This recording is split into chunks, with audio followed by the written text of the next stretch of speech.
அன்னைக்கு தேதி நவம்பர் 12, 1996.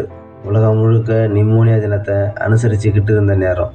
சாயந்தரம் 6:32 மணிக்கு டெல்லி ஏர்போர்ட்லேருந்து சவுதி ஏர்லைன்ஸ் ஃப்ளைட் 763 தம்மாம் நோக்கி கிளம்புது. அதில் இருந்தவங்க பெரும்பாலும் சவுதி அரேபியாவில் வேலை செய்துட்டு வீடு திரும்பி இந்தியர்களாகத்தான் இருந்தாங்க. அதே டைமில் ஆப்போசிட் சைடில் கஜகஸ்தான் ஏர்லைன்ஸ் ஃப்ளைட் 1907 என்ற விமானமும் ஷிமேன் நகர்லேருந்து டெல்லியை நோக்கி வந்துகிட்டு இருந்துச்சு. அப்போது நடுவானில் ஏடிசி மற்றும் பைலட்டுகளுக்கு இடையே நடந்த சில மிஸ் அண்டர்ஸ்டாண்டிங் காரணமாக 2 விமானமும் நேருக்கு நேர் மோதி வெடிக்குது. 2 விமானங்களிலும் பயணித்த 349 பேரும் இறந்ததாக அறிவிக்கிறாங்க. இந்த நியூஸ் இந்தியா மட்டும் இல்லாமல் உலக நாடுகளிலும் பெரிய தாக்கத்தை ஏற்படுத்துது. அப்படி அன்றைக்கி அந்த ஃப்ளைட்டுக்கு என்ன தான் ஆச்சு வாங்க பார்க்கலாம். இது டிசாஸ்டர் வாய்ஸ் தமிழ். நான் உங்கள் டெல்லி விமான நிலையத்தில் சவுதி ஏர்லைன்ஸ் 763 கிளம்ப தயாராக இருந்துச்சு. அதில் 215 இந்தியர்கள், 40 நேபாள்காரங்க, ஒரு சில வெளிநாட்டவர்னு மொத்தம் 312 பேர் இருந்தாங்க.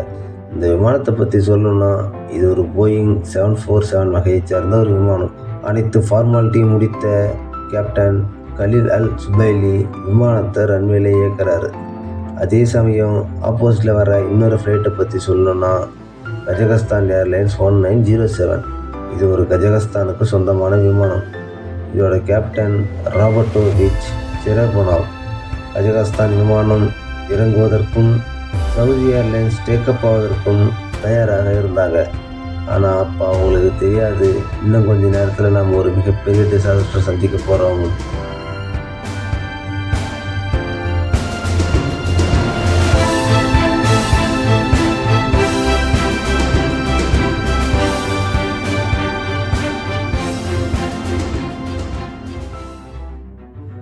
மாலை 6:32க்கு டெல்லி ஏர்போர்ட்லேருந்து கிளம்பின சவுதி ஏர்லைன்ஸ் 763 அடுத்த சில வினாடிகளில் 10,000 அடி உயரத்தை அடையுது. அப்போது மணி சரியாக 6:34. டெல்லி ஏர் டிராஃபிக் கண்ட்ரோல் ஆஃபீஸ்லேருந்து விகோ டட்டான்றவர் ஆப்போசிட்டில் வரும் கஜகஸ்தான் ஏர்லைனுக்கு தொடர்பு கொண்டு நீங்கள் டெல்லி விமான நிலையத்தை வந்து அடைய இன்னும் 74 நாட்டிக்கல் மைல் தான் இருக்குது.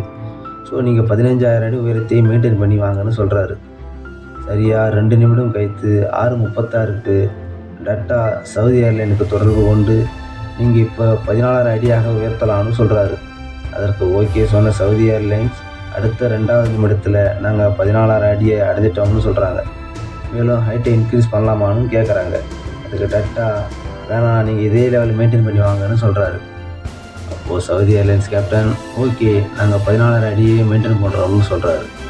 சரியாக 6:39க்கு கஜகஸ்தான் விமானம் நாங்கள் 15,000 அடி உயரத்தில் இருக்கோம், கீழே வரலாமான்னு கேட்குறாங்க.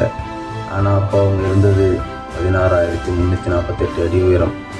உடனே தொடர்பு கொண்ட டட்டா 10 மைல் தூரத்தில் சவுதி ஏர்லைன்ஸ் 14,000 அடியை மெயின்டைன் பண்ணி வராங்க, இன்னும் 5 மைலில் அவங்க உங்களை கடந்து போவாங்க, நீங்கள் அந்த சவுதி ஃப்ளைட்டை பார்த்தா எங்களுக்கு ரிப்போர்ட் பண்ணுங்கன்னு சொல்கிறாரு.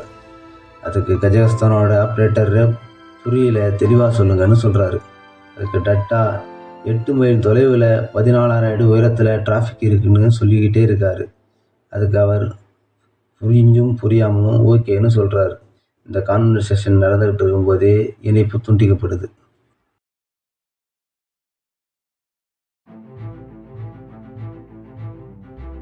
சவுதி ஏர்லைன்ஸ் கேப்டன் டட்டா சொன்ன 14,000 அடி உயரத்தை மெயின்டைன் பண்ணி வராரு.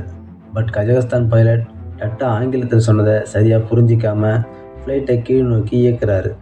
அப்போ தான் எதிரில் வரும் ஃப்ளைட்டை கஜகஸ்தான் பைலட் பார்க்குறாரு. உடனே விமானத்தை சைடில் திருப்ப முயற்சி பண்ணுறாரு. ஆனால் போதிய நேரம் இல்லாததால் கஜகஸ்தான் விமானத்தோட ரெக்கையை சவுதி ஏர்லைன்ஸ் ரெக்கை பயங்கர சத்தத்தோடு வெட்டுது.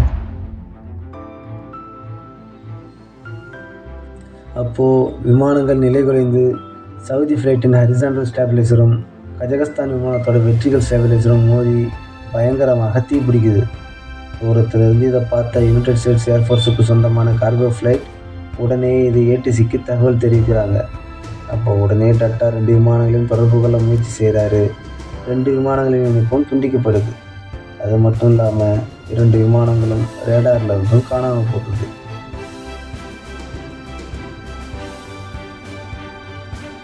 அதே சமயம் வானில் தீப்பிடித்த சவுதி விமானம் 1135 km/h என்ற அசுரத்தனமான ஜெட் வேகத்தில் வந்து ஹரியானாவின் டாலி வில்லேஜில் பயங்கர சத்தத்தோடு விழுது.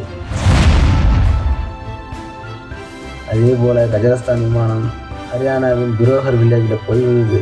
இந்த 2 விமானங்களையும் சேர்த்து பயணித்த மொத்த பேரும், அதாவது 349 பேரும் இறந்ததாக அதிகாரப்பூர்வமாக அறிவிக்கிறாங்க.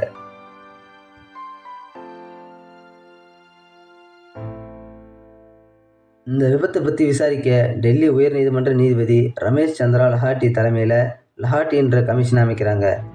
ஏடிசியிடமும் எஃப்டிஆரை மீட்டும் விசாரணை நடத்திய கமிஷன் இந்த விபத்திற்கான முழு காரணமும் கஜகஸ்தான்னு சொல்கிறாங்க.